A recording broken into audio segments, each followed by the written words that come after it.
Nesse início do mês de junho, a carne de frango voltou a valorizar, especialmente no Sudeste. A avaliação é do CPEA, Centro de Pesquisa em Economia Aplicada.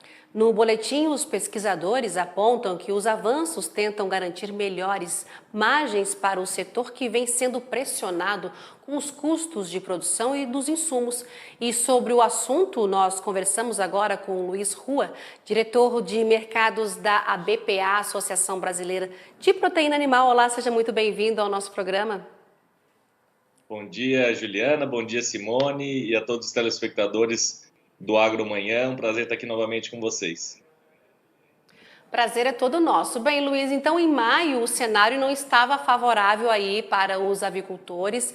O boletim do CPEA aponta a valorização em junho. Como a BPA avalia então o setor nessa primeira semana de junho? Olha, eu acho que é importante a gente olhar o contexto de maneira um pouco mais geral, né? O ano tem sido um ano complicado, desafiador para o setor avícola e também para o setor suinícola, no sentido de que os custos de produção aumentaram mais de 100% aí no caso do milho e do farelo de soja, que são os dois principais insumos da nossa ração, do nosso produto.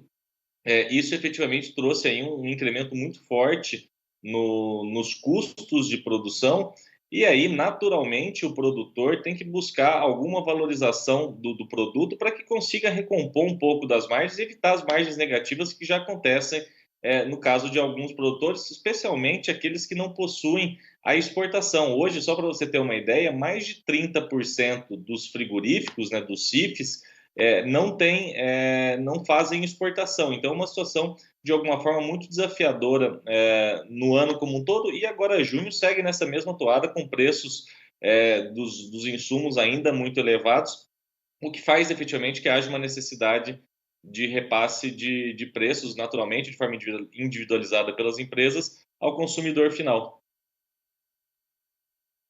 Luiz, ainda diante dos custos de insumos e do encarecimento nas granjas, é inevitável que novas altas alcancem as gôndolas nos próximos meses? Qual é a sua opinião?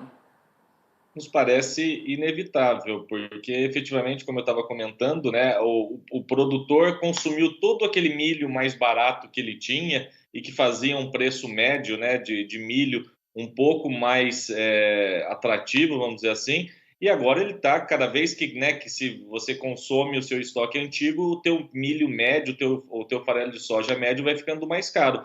Então, naturalmente, me parece que haverá sim repasses aos consumidores aí nos próximos meses em função dessa alta excessiva dos custos de produção.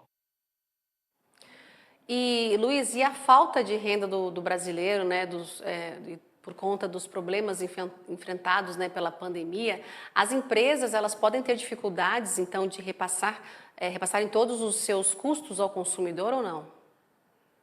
Olha, isso a gente vai ter que ver ao longo dos próximos meses. Eu acho que o Brasil, de alguma forma, começa também, né? A vacinação vai avançando de alguma forma bem no país, também nos mercados internacionais. A gente vê também avançando a questão da vacinação. Agora tem o retorno aí do auxílio emergencial. A gente viu no ano passado que mais de 50% do auxílio emergencial é gasto com comida.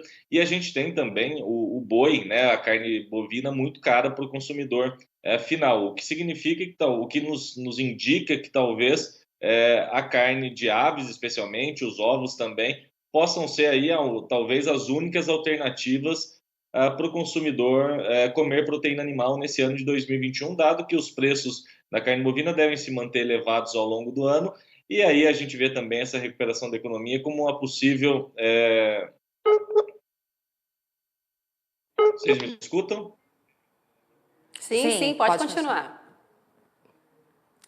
Luiz, os frigoríficos, principalmente os pequenos, mais voltados para o mercado interno, eles devem seguir diminuindo a produção de carne?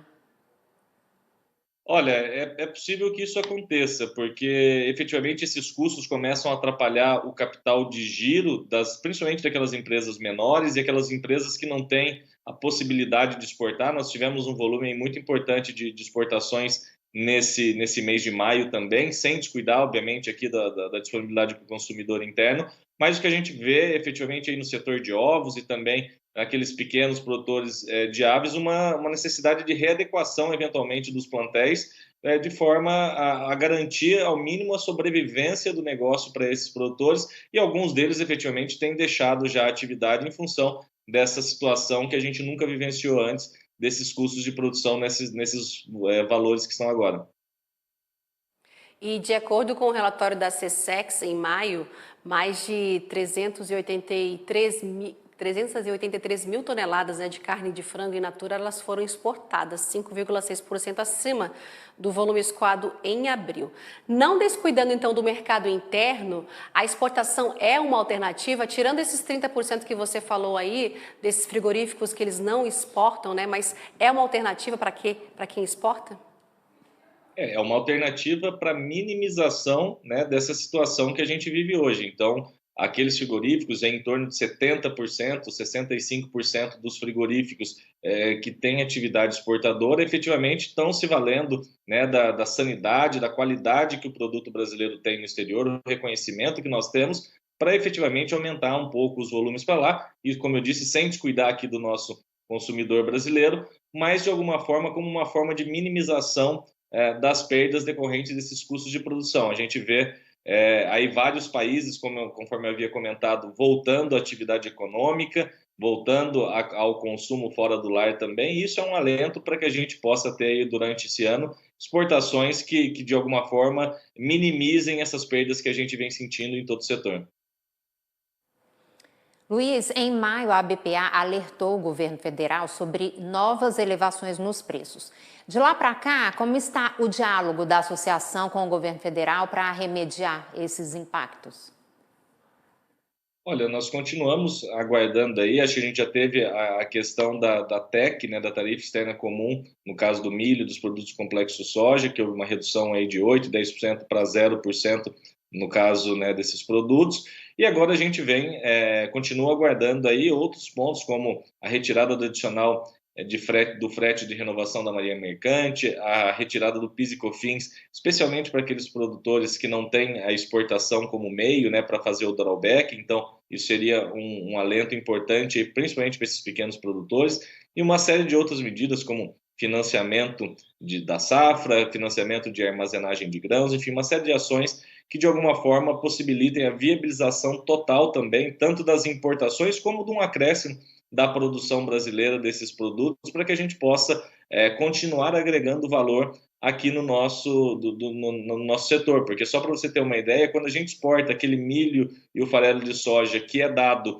para o frango e para o suíno, a gente gera 2,5 bilhões de dólares de receitas cambiais. Quando a gente usa esse milho e esse farelo de soja e transforma em proteína animal, a gente consegue aí mais de 8,5 bilhões em receitas de exportações, ou seja, 6 bilhões a mais de receitas de exportação que a gente consegue agregar aqui no nosso país a partir da transformação em proteína animal. Então a gente espera ter o milho, evitar a especulação, para que a gente possa efetivamente produzir e agregar valor aqui dentro do nosso país. E o CPEA também aponta uma outra preocupação do setor, né? Agora, com os gastos com eletricidade, uma vez que a crise hídrica levou o custo da energia para a bandeira vermelha 2, a mais alta. Qual é a análise da associação? Isso se soma, né? A gente, obviamente, deu foco aqui na conversa na questão dos custos de produção, basicamente no milho e no farelo de soja, mas é importante a gente dizer, né, que as embalagens também aumentam em 91%, agora a bandeira vermelha no caso da eletricidade, que é um outro fator importante, os custos de diesel, os custos também de outros tipos de papelão, por exemplo, que aumenta 91%, enfim, uma série de produtos que são insumos da nossa produção que acabaram tendo aí aumentos expressivos e fazem efetivamente com que a gente tenha a necessidade de repasse de preço ao consumidor para minimamente continuar sobrevivendo e evitar que no futuro falte produtos nas gôndolas dos consumidores.